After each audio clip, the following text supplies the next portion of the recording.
So you bought a game and you held that disc in your hand and you even smelled it like a weirdo. But then this happened. You waited, you downloaded, and only then, maybe, you played the game. But that shiny disc, what is that? Like, it's basically a souvenir. What exactly did you pay for? A license? A download key? Or maybe a piece of plastic that has an illusion of permanence? Physical games aren't really physical anymore. Not fully. It's not just a minor inconvenience. It's part of a much bigger shift that's changing how we play, how we own games, and whether our games will even exist in 10 years. You don't own your games, you're just borrowing them. Your shelf looks full, but the industry is quietly making sure that one day that shelf means absolutely nothing. Let's take a closer look at how we got here and whether physical games still have a place in gaming's future.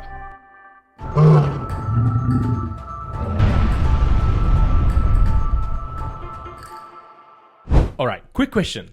When was the last time you actually thought about a physical game disc? I still buy them myself, don't worry, I'm not living in a digital future yet, fully yet. But it's weird how some big games now skip that physical release altogether, entirely, or drop the digital version weeks or months before the disc even shows up. It feels like publishers are quietly testing the waters for digital only future without even telling us. And even when you do get a physical copy, half the time you pop it in and the console's like, cool disc bro, now go download 100 gigabytes update before you can play. What am I paying for here? The plastic, the sticker on the case, or the privilege of waiting in line to download a giant update? And it's not just Alan Wake 2 going digital only or Hellblade 2's situation, it being bundled or only available in special editions, blah blah blah. Other games like Black Myth Wukong more recently only launched digitally first and then only later announced the physical edition in selected regions. And Expedition 33 that released straight into digital stores with no physical copy available at launch. The official line from the publishers is, "Oh, it's to keep the cost down so we can give the game to you more affordable." Makes sense. Printing discs, shipping, packaging, it all adds up. But the flip side is, we're slowly losing something here. It's not like making discs is bloody hard. They just don't seem all that interested in it anymore. And to me, that's kind of wild, right? Now, here's where I start asking myself, why? Why are we sliding into this digital first future? It's easy to say, oh, digital is better, but is it, or is it just easier for them? There's a fine line there. Think about it, okay? Printing discs, shipping them, stocking shelves, all these are added costs, so it's expensive. When they sell you a download though, there is more margin to be had. I know, other than the cost that might be going into, listing them in stores, digital stores like PlayStation or Xbox, whatever. There's pure margin. No middleman, no used copies undercutting their prices, right? And then you got services like Xbox Game Pass. Look, I love Game Pass. I do. It feels like freaking magic. You've got hundreds of games available for just one monthly fee, instant access, but you're not owning those games though. You're just renting them. And that's the part that makes me stop and go, wait a second. If they can pull a game out of the library tomorrow, what do I really have? Nothing physical, nothing permanent. That shift, from ownership to access, it's very subtle. It feels normal now. If you had a game you loved just vanish from the store or the service, you know exactly how brutal that can feel. I have given examples in previous videos where I've talked about this briefly. I want to talk about the elephant in the room, Game Pass, because I think this is where a lot of us, me included, start to think, do I even need discs anymore? Game Pass is kind of nuts, right? I mean, one subscription and you get a wall of games to pick from. The big new titles show up on day one now. It feels like I'm gaming the system in the best way possible, right? But here's what surprised me. It actually changes how you play. Instead of settling in with one game for weeks, you kind of snack your way through the library. I'll jump into something new, play for an hour or two, then hop onto the next shiny thing. But if I bought it on discs, I think I'd feel a bit more committed, right? Like, this one's mine, let's give it a real shot. And here's the catch. None of those Game Pass games are actually yours or mine. They can vanish from the library overnight without a notice. Forza Horizon 3, gone. Redfall, gone. Some indies quietly disappeared and we had no freaking idea.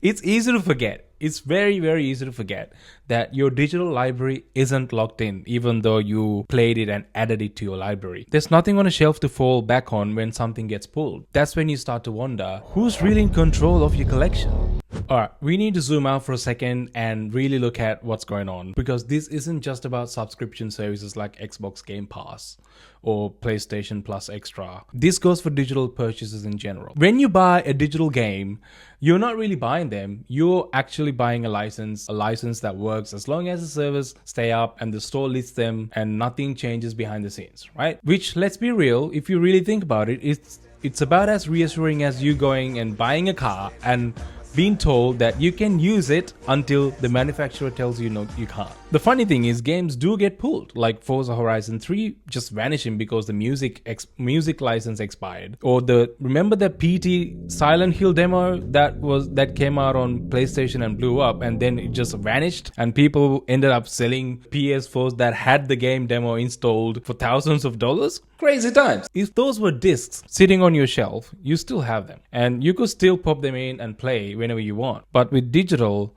you're always at the mercy of someone else is making that decision for you. At the risk of sounding like a grandpa, it's not just about the old stuff. Plenty of new games need a constant online check-in. Once that servers are down, you're just holding a disc that's a very expensive coaster.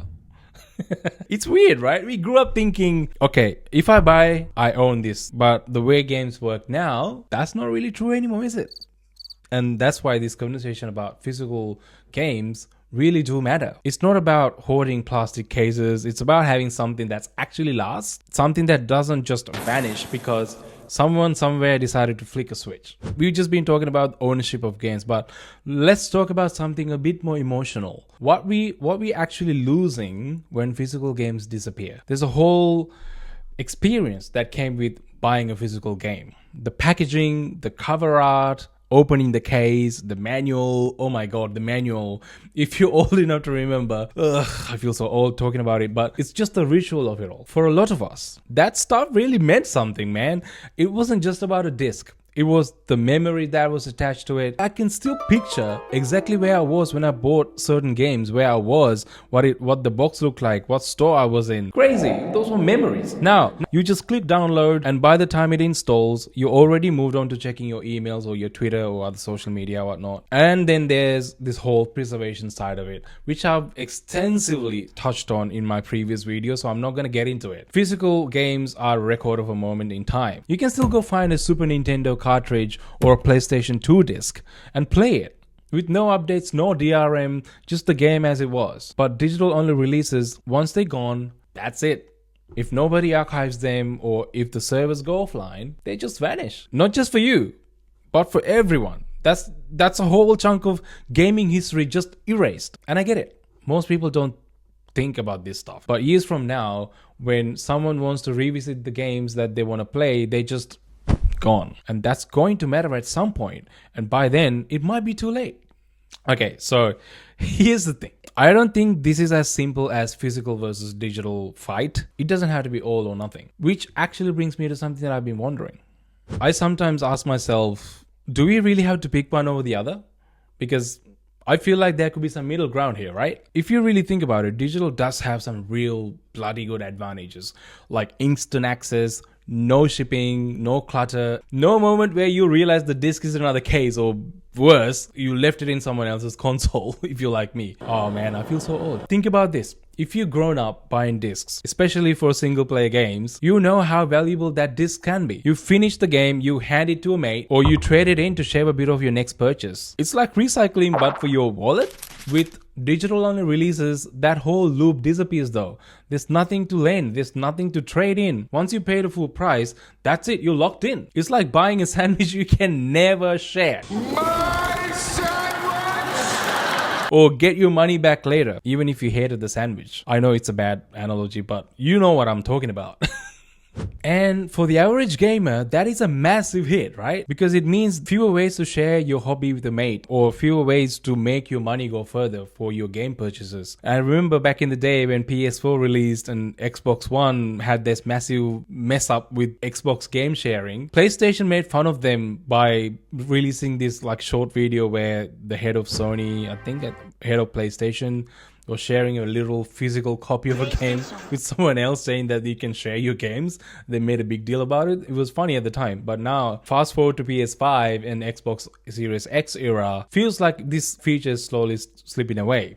you're getting that less and less, right? Which is absolutely wild. Absolutely wild. Games aren't exactly cheap now either. It's gone from costing like 99, $100. I mean, if you're shopping at EV Games, $100, otherwise $90 everywhere else, to costing $120, $130 per game, AAA game, right? It's absolutely wild. This is why having both options do matter. Not because we're stuck in the past like someone refusing to update their console because they like the old dashboard better, but because discs still give people flexibility. If enough of us keep choosing physical when it's available, or even let publishers know that we want that option, I think it'll show that there's still demand for it.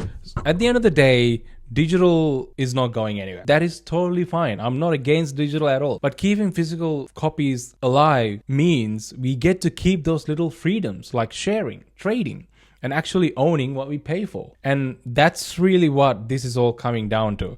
It's not about nostalgia or being stuck in the past. It's about what kind of future we want for the way we buy and play our games. Which brings me to the next big question. Where do we go from here? Okay.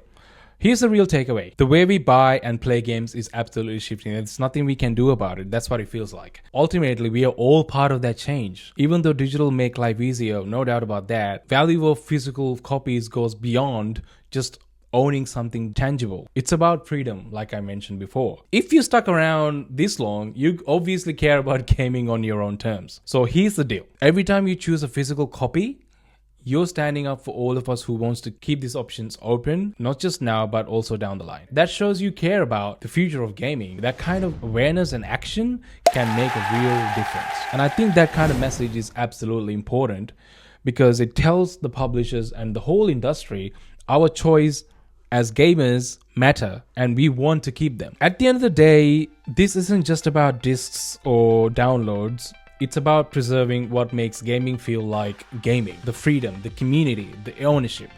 Alright, now it's your turn. What's your take? Drop a comment below. I'm really keen to hear your side. Bonus points if you got a funny story about losing a disc.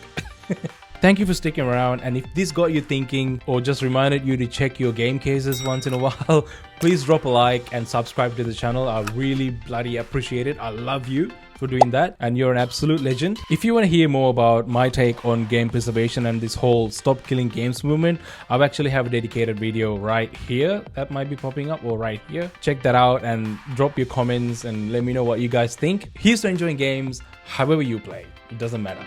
Anyway, I'll catch you in the next one.